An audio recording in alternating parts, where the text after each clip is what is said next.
What's going on, guys? It's Nick here, back in the video. It's Saturday, so time to go over my favorite plays of the week. This video, as always, sponsored by our friends over at Underdog. Show them some love. Sign up for your first account today. They will match your first deposit up to $100. All you have to do is sign up using the promo code FFA. That is a free $100 you can use to either do the picks that we're going to go over today, maybe the 20 ones you want to try out, or when their playoff contest opens up for the NFL playoffs, their best ball contest, you can do some drafts over there as well. That's going to start up very, very soon. So, who do we like this week? We will start off, as usual, with the 20 ones, and we've got two this week. First game we're going to stack, probably going to surprise a lot of you, and that's Steelers at Falcons. Yes, I know the Falcons are run by a caveman. They think that running the ball every play is best, but this game actually does have some upside, especially relative to each player's line. Like, obviously, if everyone needed 100 total yards, we're not going to be on that spot, or I guess we'd be on the spot, but for the unders, right? But we're taking the overs in the spot, and I think that basically everyone's line is like extremely reasonable, especially for a spot where like the defense shouldn't really provide that much resistance to the opposing offenses. The Falcons have been a run funnel at times this season. They've been a pass funnel at times, but I'm just going to start calling them a production funnel from now on, because you can basically attack them however you'd like. There's no real need to go on the ground, need to go through the air. They can't really stop anything. So however you want to attack them, you can be successful in doing that. This week, I would imagine the Steelers plan to air it out a lot, and I think that everyone is a little bit down on their passing attack. And like, I know that Kenny Pickett hasn't been amazing. He hasn't come in as a rookie and just like set the world on fire and been amazing. Most rookie quarterbacks don't do that. It usually takes a little bit of time. But I really do feel like he's been better than people are giving him credit for. Like, again, hasn't been fantastic. But in his first 8 games as a pro, he's played the Jets, the Bills, the Bucks, the Dolphins, Eagles, Saints, Bengals, Colts. 6 of those 8 teams are a defense that rank top 12 in DVOA. And again, these are his first 8 games as a pro. Those are really difficult matchups. And if they're not difficult defensive matchups, they've just been really good teams. Like, those are really, that you probably couldn't dream up a more difficult start to your career as a quarterback, especially behind a bad offensive line with basically a non-existent run game. But if we look recently as well, the Steelers have run 75, 76, 84, 73, 69 offensive plays the last 5 weeks. We know the Falcons have allowed the 5th most opponent plays per game in the league. And yet, even if I go through, I give people roughly their historical production, this is such a good matchup. I've boosted the catch rate and the yards per reception of the receivers, but not by a crazy amount, just by like a small amount. And given that they've been in really difficult matchups and now they get, a super soft one, it makes sense to boost them. But even if I don't go crazy in the plays, I give them 65.5 offensive plays. That would be their lowest total by a good measure in any of Kenny Pickett's starts. Like, they're probably going to be above this total. Even just doing that, being conservative with it, all of the pass catchers project to hit their overs. Unfortunately, the odds that like everyone does is pretty low. Someone isn't going to hit, and so you do have to choose. You don't really want to stack up every single player on the offense, because it's like, even if they have a great game, like, everyone can't hit the over, right? But I'm going to choose Pat Freiermuth and George Pickens, and then leave out Deontay Johnson for 3 reasons. One, I trust the target share of Pat the most. He has led the team in target share since a Claypool trade. It's something we talked about right after the trade happened, that Pat was going to be the one that benefited the most. It was going to help everyone because it condenses the target share, gives everyone a higher ceiling, but Pat benefited the most from that trade.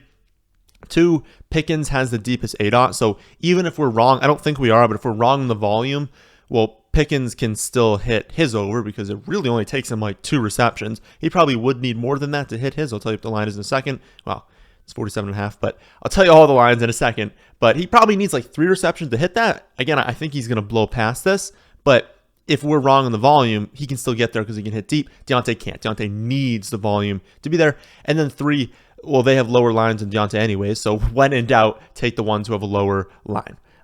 Then if you look at that, you're like, okay, obviously we're taking Kenny Pickett, right? I mean, like, if we think his receivers go over, he's going to go over.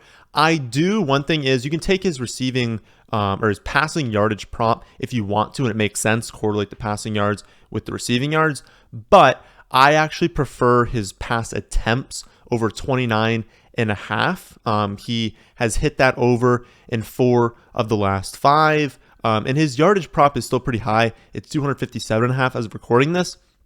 And like he can hit that certainly, but like even if let's say Pickens and Pack over their totals, that could still only be like 110 total yards, and he still needs to pick up a lot behind that. The pass attempts one feels more secure because like it's still correlated. If he's throwing the ball 35 times, it's incredibly likely that Pickens and Pat are going their overs. Whereas like I know the passing yards will correlate that way, but it's possible that they hit their overs for that one, and he still doesn't really approach his passing yards. So I hope that makes sense. I just think it's more likely that the attempts hits. How about the Falcons side, though? We've got 3 on the Steelers. We do need to run it back with the Falcons. We would prefer this game stays competitive, stays aggressive. We prefer there some big plays on either side that force the other side to play more aggressive and just get really back on the field quicker. Well, we know the Falcons like to run it, and so let's take advantage of something that we know for sure. Even in the games that they have been just steamrolled, they continue to run the football, and so taking Cordell Patterson just like makes a lot of sense. He's also a player that can hit instantly, like he can rush for 50, 60 yards in one play, instantly hit his over, get the other team back on the field. We love correlating that way. He did hit his highest snap share since returning last week, and he's the player that we expect to get the most volume on this offense, and again, their most explosive player as well. I liked his total yards prop at 58.5 rushing plus receiving yards when they posted that earlier in the week, and that's what I posted on the website.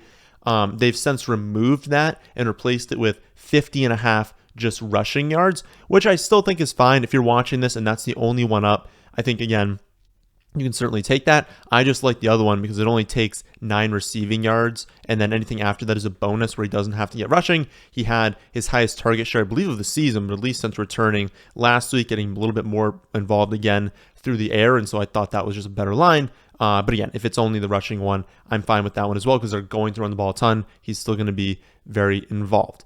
Behind him, you're basically just picking between Drake London and Olamide Zaccheaus. Zaccheaus, to me, feels a little bit points chasey. I know it's not points, but like it feels yardage chasey to me coming off the big game.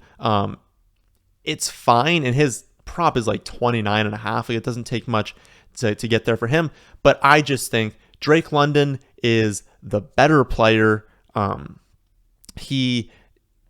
The target share is going to be like a little bit more consistent with Zaccheaus. It was there last week more than London, but if we simulate the rest of the season over 1,000 times, I find it very hard to believe that Drake London is not going to outproduce Olamide Zaccheaus, and his line is 6 yards higher. It's 35.5. So I just think I'm willing to sacrifice those 6 yards, get the better player. I know it didn't hit last week, but I'm very confident that Drake London is a better wide receiver and will be on the field more than Zaccheaus. And so I prefer his, again, 35.5. I know they're going to run the ball. I know they don't throw it, but it's 35.5 yards. You could hit that on 2 or 3 receptions. It doesn't take that much. And if the Steelers side hits, then I have to think London has a really good chance of hitting his over there as well. So the full 20-1, for those of you listening on Spotify, can't see on the screen now. Pickens, over 47.5 receiving yards. Pat Freiermuth, over 48.5 receiving yards. Kenny Pickett, over 29.5 pass attempts. And I am fine if you want to do the passing yards instead. Patterson, over 15.5 rushing yards, unless the total yards goes back up.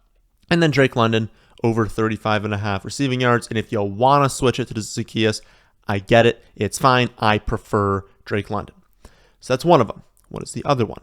We're going to go back to the team that first won it for us back in week 1, and that's stacking up Titans at Eagles. Now, this one is tough, and it's why we correlate these bets, because, like, honestly, the two most likely outcomes are that they all hit or none of them hit for this one. So if you really wanted to take both sides, you could.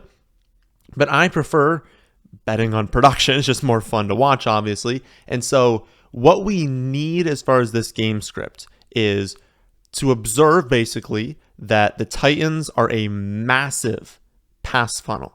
You do not run the ball on the Titans. But we also know the Eagles don't always abide by that. Like, we saw that in the Washington game as well, and they refused. They're like, nope, we're going to run the ball against this good run defense, and they lost because of it. Now, they could do the same thing again. They could try running the ball on the Titans and lose because of it. I have to think they won't. But we can force that out of them by saying, hey, what if Derrick Henry has a Derrick Henry game? What if the Titans look at this game like, okay, well, teams have run the ball on the Eagles. It's very difficult to pass on them. Let's see if we can get Derrick Henry going. And what if he hits? What if he goes for 150 yards? He has like two, 40, 50-yard runs in there. He keeps the Titans in a positive game script. They don't need to throw the ball. And so we get Tannehill hitting his under for passing yards. We get Henry hitting his over for rushing yards. And we get a game script that forces the Eagles to throw it. That's what we're betting on here. We've just got all the production flowing through their big two. I mean, 64% of the Eagles' targets since the Dallas Goedert got injured has gone to Devonta Smith and A.J. Brown. Devonta Smith is third in target share in the entire league since he's gotten injured. Obviously, Dallas Goedert getting injured, not Devonta Smith. And then A.J. Brown's still up at 27%. Like, we just know that's where the volume's going. And when you're so certain, all we're betting on here is that game script. And I think there's more than a 5% chance that Derrick Henry has a good game and it forces the Eagles to throw it. And so the 20-1 for this one, having that game script play out, is A.J. Brown over 74.5 receiving yards, Devonta Smith over 60.5 receiving yards, Jalen Hurts over 219.5 passing yards. Basically a lock to hit that if both those two go over. Then Derrick Henry over 85.5 rushing. Tannehill under 213.5 passing yards. Since again, we want that game script. If that game script doesn't happen and the Eagles are running it, well, now it's less likely that their passing yardage hits. And so we just want to bet on that happening. So those are the 20-1 bets that I love this week. How about we quickly go over a few of the one-off plays? And actually, there is one correlated one in here. My number one confidence bet so far this season is 83% on the year. This week, it almost went to Ramondre Stevenson over 4.5 receptions, which did hit. That was number 2. But number 1, Mark Andrews over 50.5 receiving yards. I don't know. I think maybe they meant to type 60.5 and they mistyped this one. Doesn't make a whole lot of sense to me. Sure, they're facing Denver, but the Ravens are home. That's a positive. And the Broncos are actually weakest against tight ends. They're a bottom 8 matchup for quarterbacks, running backs, wide receivers, but they were a slightly positive matchup for tight ends. He's hit this over in 6 of 8 games where he's played at least 15% of the snaps this season, and one of his misses came last week where he was half a yard short. He drops that easy touchdown. If he catches that, he would have gone over in 7 of 8 games. He could miss. Anyone could miss their prop, even if you put it really, really low. But I have to think at least 60, probably 70% of the time, he hits at least 50.5 receiving yards. He's the very clear number 1 receiver on this team. Best matchup. It just makes too much sense. The line is far too low. My number 3 and 4 props this week are, like I said, correlated. Justin Herbert and Josh Jacobs. Of course, we've got the Chargers and the Raiders playing this week. Herbert over 288.5 passing yards. Josh Jacobs over 115.5 total yards, so rushing plus receiving. Raiders, number 1 matchup for opposing quarterbacks. We talked about last week why Geno Smith was basically a lock to have a good game, not go off, but have a good game because everyone, I think it was everyone besides Andy Dalton and Russell Wilson has just destroyed. Every single quarterback has destroyed the Raiders defense. well, Justin Herbert is not Russell Wilson. He is not Andy Dalton. He is much more in the group of like all of the other quarterbacks. We just have so much confidence in this play. And if that's going to hit, it could come from two scenarios. One, the one we want, is that the Raiders are producing. And if they are, I mean, Chargers number 2 matchup for opposing running backs, 3rd worst rush defense DVOA, last in yards per carry allowed. It would make sense that if the Raiders are doing well, it's through Josh Jacobs. But even if that doesn't happen, we've seen recently Jacobs has an insane target share, something that he hasn't had in recent seasons. So now he's becoming game script proof. Before they fall behind, they're going to other running backs in the receiving game. Well, now they're using Jacobs in the receiving game. So even if the Chargers fall behind, this is a much more secure bet. Again, we want the Raiders to pull ahead to force the Chargers into an even more pass-heavy game script than they already would have had, which would have already been high, and we'd have like a lock for this to hit. But even if the Chargers pull ahead, they're going to still remain aggressive through the air. And then Jacobs, again, he can have those receptions. That's why we're going to bet on the total yards and not just the rushing. Now, you can absolutely make this a 20-1. You can throw in Adams. You can throw in like Keenan Allen, maybe. I don't think they've posted a DeAndre Carter prop. That would probably be one that I would look at because the Raiders are the number 1 matchup for slot wide receivers. So you'd want anyone who's going to focus in the slot sometimes. That's why Keenan Allen's a good play this week as well. But I looked at the lines they did post, and everyone's pretty high. So I like Herbert. I like Jacobs. Everyone else was like, a pretty high line to where you do need a lot to go right for that to hit. People will definitely ask about the Miami at San Fran game. I love that game too. I think that game can be really aggressive, especially through the air. Like, I think Miami could just drop back a ton this week and really hit.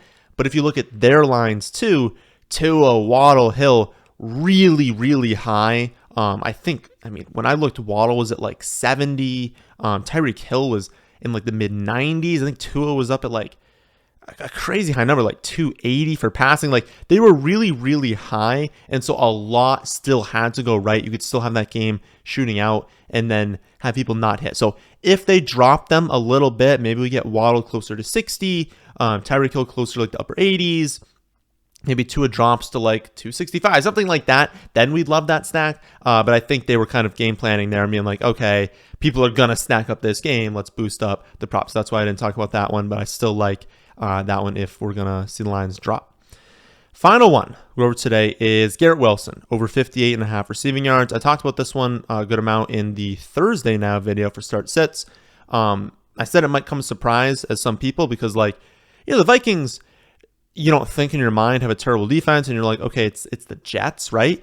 But again, when Zach Wilson is not the quarterback of the Jets, they're pretty decent. And this is a sneaky, really good matchup for Garrett Wilson. And it's made, again, even better with, White playing really, really well at quarterback.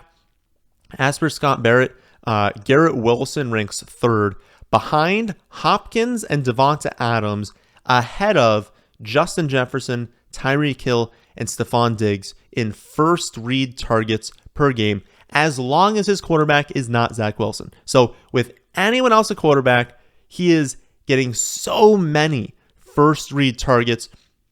Those are incredibly important, especially against bad defenses, because you're more likely to be open quickly against a bad defense. The Vikings are the 4th best matchup for opposing wide receivers, 2nd worst in yards per play. Mac Jones just threw the ball for nearly 400 yards against them, which is incredibly embarrassing since not only is Mac Jones highly mediocre, but like, remember, Myers was limited to only like situational 3rd downs in that game. So their leading receiver was out.